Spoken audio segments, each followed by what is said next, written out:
Hey there, everybody. Rick here with the word for Wednesday. Hope you're doing well. Hope in this season of unsettling times that you are finding peace. Peace in the things that God has for you, and just peace in life, in general life. I was thinking a lot. There seems to be just a whole lot of anger going on right now in our culture. And anger about violence, anger about disappointment, anger about election results, anger about who did what to whom and when and where, and it's overwhelming if you really think about it. And the thing that um, I was really looking at is this idea of anger has a lot to do with unmet expectation, right? You get angry when what you expect doesn't happen. When you think about that I was expecting this and this result and this is right, this is good, you put your hope in that and you trust in that and the security in that, and when your hope, trust, and security are betrayed because of the lack of whatever happened that you believed in, you get mad. And anger in that unmet expectation is not really something that is a healthy thing to look at. This last Sunday we looked at the first chapter of Nehemiah, and there was an expectation of its day when God promised he would come and redeem the people of Israel, and Nehemiah was a fairly secure man in the kingdom. He had an issue. He had a choice. The issue that surfaced was the symbol of his faith, the symbol of God's presence on earth to the Hebrew people was the state of the city of Jerusalem. And he hears that it's in shambles, rubble, and walls are broken down. And he has a choice. See, his expectation is built on the fact that God said he would redeem the people of Israel, and his hope was in a physical establishment of that reality. His truth was that the city of Israel is in ruins, and God's hope lives in the hearts of the people and in the faith of what they can accomplish. His response is one of a man who understands the nature of God and trusts in God, not in someone who had a hope in an expectation. And that's why he doesn't become angry. His response when he gets the news that his city, his capital city of Jerusalem's in shambles, his heart breaks, and he asks about the people that are there, and his heart breaks for the condition of what's going on. See, folks, we have a lot to learn about our anger. Because if our anger is based on our expectations, then we're going to be angry a lot. And a lot of bad things happen to people when they're that angry all the time. And they make a lot of stupid decisions. Friend, our anger in so many ways is so unjustified. Because we're expecting things that really aren't realistic and aren't of God.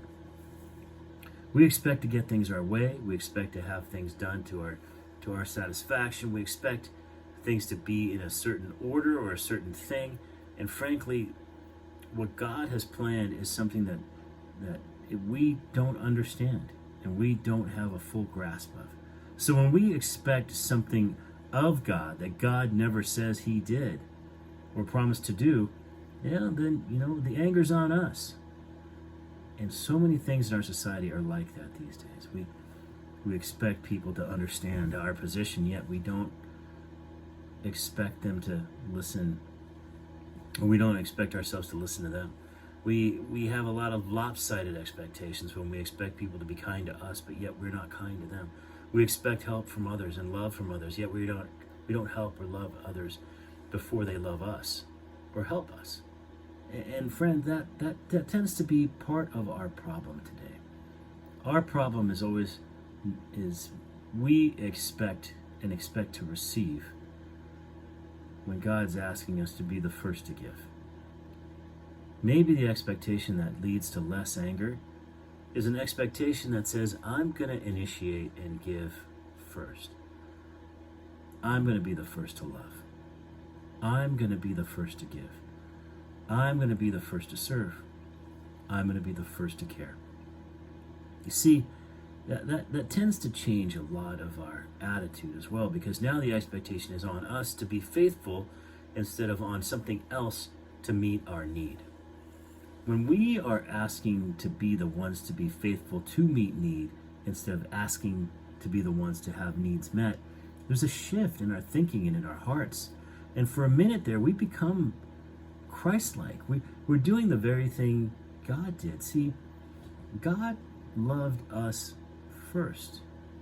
Isaiah talks about how he knit us in our mother's womb, how he knew us before we were born, how he ordained our days before we came into existence. And in that, and knowing all that, he died before we were even born, created, or thought of in our parents' mind. God initiated first. And we love because he first loved us, it says in the Bible. That's interesting. So if I were to walk this back, I would say if you find yourself angry these days, if anger is what drives you, why don't you kind of ask yourself a question, is what did you expect? What were you expecting to happen? There's an unmet expectation there that you kind of need to deal with. And then I'm going to ask you to think about this.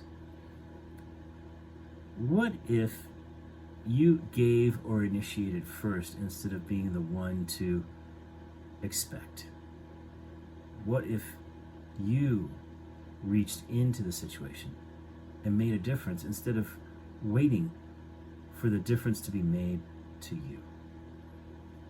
What if anger would go away when you initiate love, service, care, instead of expecting someone to do that to you?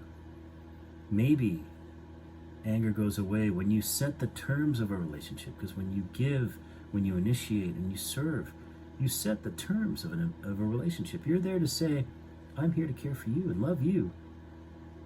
Now, I hope that this opens it up and sheds some light on perhaps you're thinking of anger, especially during this time. Because it would be a completely different world if instead of getting angry and being so worked up about how much has been taken from you or from the situation or from a person, you just resolved yourself to giving and saying, I'm going to give of the things that truly matter. Not giving of your money, giving of the, it's easy to write a check, but how about giving your heart? How about giving time? How about giving your heart to care and love someone that's not quite like you, doesn't think like you, doesn't expect the same things you do? I'm just throwing this out here, but just to give you some thoughts for the day. We're in the middle of doing a big old retool with our web presence, so I hope you hang in there with us. We're going to be adding a Vimeo live feed this week, so please make sure to check out Vimeo. We're experiencing some instability with YouTube, so we'd really like to invite you to check out what we do on Vimeo as well as Facebook, and if you want to check us out on YouTube and stay with that, you're totally welcome to. I hope you're having a great day. Love you, and I'll see you next week.